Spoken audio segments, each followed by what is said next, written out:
Em 1981, eu participei de um almoço na casa de um médico do Hospital do Câncer, Dr. Fernando Gentil, que estava fazendo uma recepção para um professor que trabalhava no Memorial Hospital de Nova York, o Dr. Joseph Burchnall. E na conversa ali, um pouco antes do almoço, ele falou, olha, surgiram uns casos muito esquisitos nos Estados Unidos, alguns em Nova York e outros na Califórnia. Uns casos de uma pneumonia muito rara, que só dava em doentes com leucemias, linfomas, doentes submetidos a transplantes de órgãos, enfim, pessoas imunodeprimidas, que é causada por um germe chamado Pneumocystis carini. E na Califórnia surgiram casos de sarcoma de Kaposi em jovens.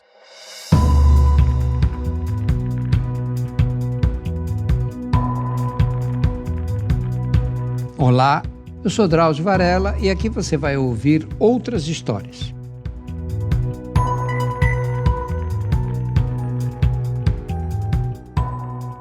Sarcoma de Kaposi é uma doença que a gente conhecia na oncologia há muitos anos, em geral em pessoas mais velhas, especialmente da região do Mediterrâneo, que apresentavam manchas na pele e predominantemente nos membros inferiores, na perna, na coxa. É uma coisa de evolução muito lenta e como eram pessoas de idade, as pessoas acabavam falecendo de outras doenças e não do sarcoma de Kaposi. Mas a diferença é que o sarcoma de Kaposi que eles estavam vendo na Califórnia era espalhado pelo corpo todo, era disseminado, chegava até aos órgãos como fígado, pulmões, etc., e provocavam morte. E todos eram jovens. E tanto nos casos de Nova York, nas pneumonias por pneumociste, como no sarcoma de Kaposi, os pacientes eram jovens e homossexuais. Era a AIDS que estava começando nos Estados Unidos. Estava sendo detectada no país pela primeira vez. E aí a AIDS se espalhou pelo mundo inteiro, muito rapidamente. Foi provavelmente a última pandemia do século XX. E especialmente na África houve uma disseminação muito rápida e a doença chegou até nós. Ganhou grande publicidade naquele tempo, mas a ignorância era enorme. A AIDS era chamada de peste gay. Eu lembro que eu mesmo, em entrevistas em rádio, televisão, disse, é um absurdo esse nome. Não só porque discriminava os homens gays, mas especialmente porque se era uma peste gay, se era uma doença que só atingia os homossexuais masculinos, as mulheres se sentiam seguras, todos os outros diziam, bom, eu não sou homossexual, não tem problema. E aí a doença começou a se espalhar, chegou nos usuários de drogas injetáveis. Naquela época, nos anos 80, havia uma epidemia de cocaína injetável na veia, que a gente desconhecia, ninguém tinha detectado a presença dessa epidemia. No final dos anos 80 eu cheguei no Carandiru e a AIDS foi devastadora, porque muitos dos presos tinham adquirido a doença ao injetar cocaína na veia. E nós chegamos a perder muitos doentes. E a doença tinha uma característica muito clara, que era, ela vinha bem, você pegava o vírus, às vezes 2, 3 semanas depois da infecção, tinha um quadro que parecia viral. Os gânglios ficavam aumentados, os linfonodos, né, no pescoço, nas axilas, às vezes candidíase na boca, sapinho, e fraqueza muscular, as pessoas caíam de cama, mas recuperavam sozinhas e pronto. E esqueciam. Isso ficava com uma virose, em sentido genérico, né? E depois entrava um longo período de latência, que durava em média de 8 a 10 anos. A partir daí, começavam a surgir as infecções oportunistas.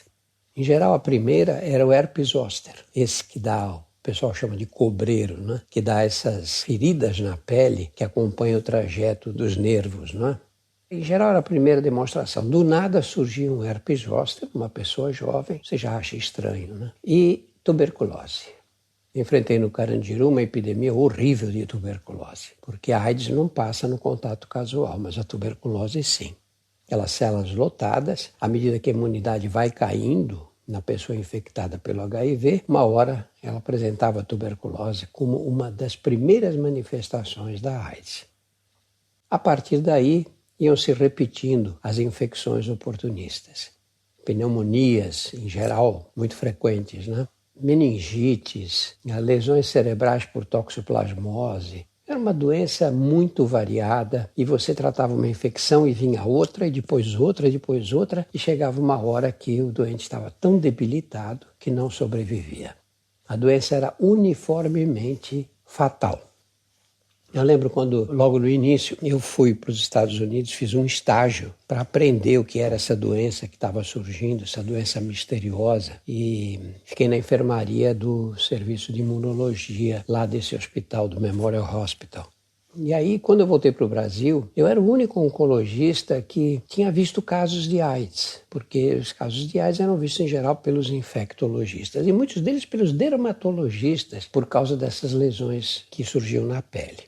E aí eu tratei um grande número de doentes, eu acho, não só de São Paulo, como do interior e do estado, e também de várias cidades do Brasil, pessoas que tinham condição de viajar para São Paulo. E era muito frustrante, porque tinha doentes que já chegavam num estado que não havia mais o que fazer por eles, a não ser tentar tratar as infecções que eles estavam apresentando. Isso caminhou assim até 1995. Eu nunca esqueço que eu estava num congresso nos Estados Unidos e o Dr. John Bartlett, que era o chefe do Serviço de Moléstias Infecciosas da Johns Hopkins University, uma das maiores universidades americanas, e ele me disse, olha, vai haver uma revolução no tratamento da AIDS, porque os trabalhos que estão sendo conduzidos aqui mostraram que surgem agora medicamentos pertencentes à categoria dos inibidores de protease, e esses medicamentos vão revolucionar o tratamento da AIDS, especialmente porque nessa época se entendeu que não adiantava dar um medicamento só para a AIDS, como a gente vinha fazendo, dava o AZT, aí a hora que o doente progredia dava o DDI, e os resultados eram pífios, eram resultados muito precários. Aí se descobriu, se percebeu que nós tínhamos que dar vários medicamentos que atingissem o vírus em diversas fases do seu desenvolvimento, com analogia com a tuberculose. Na tuberculose também foi assim. No início você dava um medicamento só e não curava a tuberculose.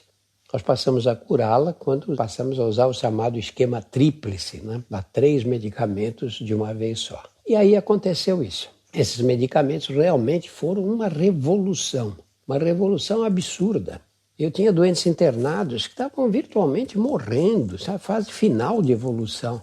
Com a chegada dos medicamentos, na época eram importados, esses doentes saíram do hospital e muitos deles estão vivos até hoje.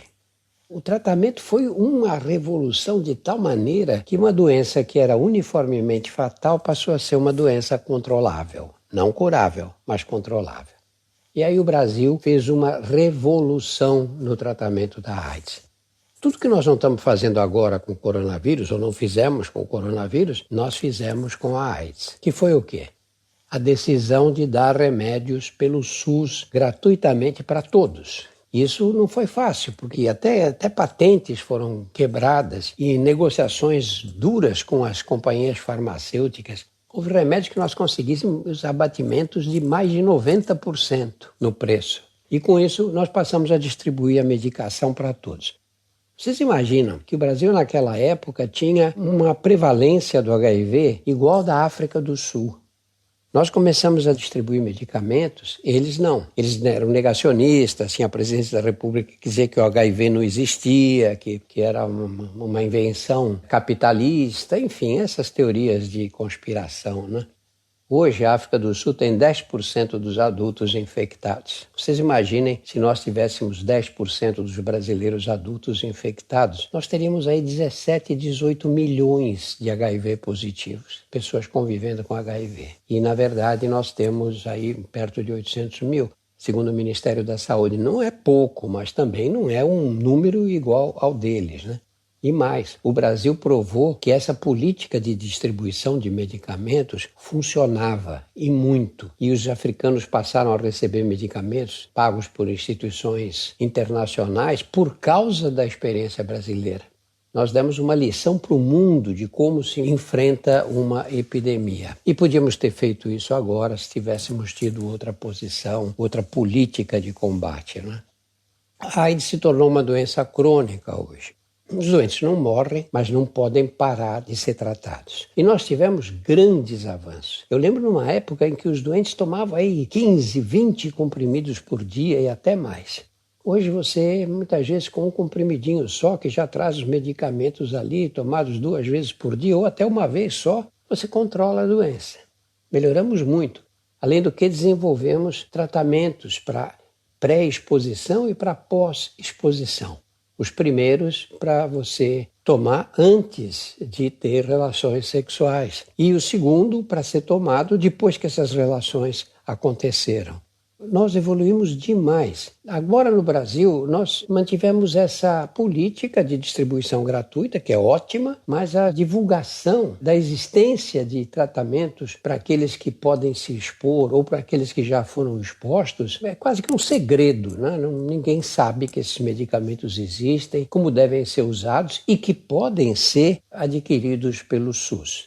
Toda essa história da AIDS, eu acho que foi um grande sucesso no enfrentamento da epidemia e uma demonstração de que a solução está sempre na ciência.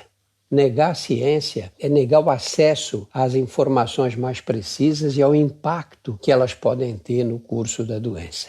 A AIDS apareceu, nós desenvolvemos medicamentos que controlam a doença, as pessoas se mantêm com saúde, mas dependentes de tratamento. Então, infelizmente, agora nós começamos a relaxar nas medidas de prevenção, especialmente os mais jovens, que não viram aquela AIDS que a minha geração viu, de doentes graves, emagrecidos, caquéticos, morrendo depois de muito sofrimento, de tantas infecções. Nós temos que insistir na prevenção. Tem gente que diz, se pegar AIDS eu tomo remédio e tá bom. Não tá bom não. Você toma remédio, ótimo, não vai morrer de AIDS, mas você vai ficar dependente de tratamento, de exames de laboratório, porque a sua vida vai mudar completamente. Eu, quando olho para trás, acho que a minha geração teve o privilégio de ver o sucesso do controle de uma pandemia, como a pandemia da AIDS. Mas a doença ainda está aí. Por isso, fiquem espertos.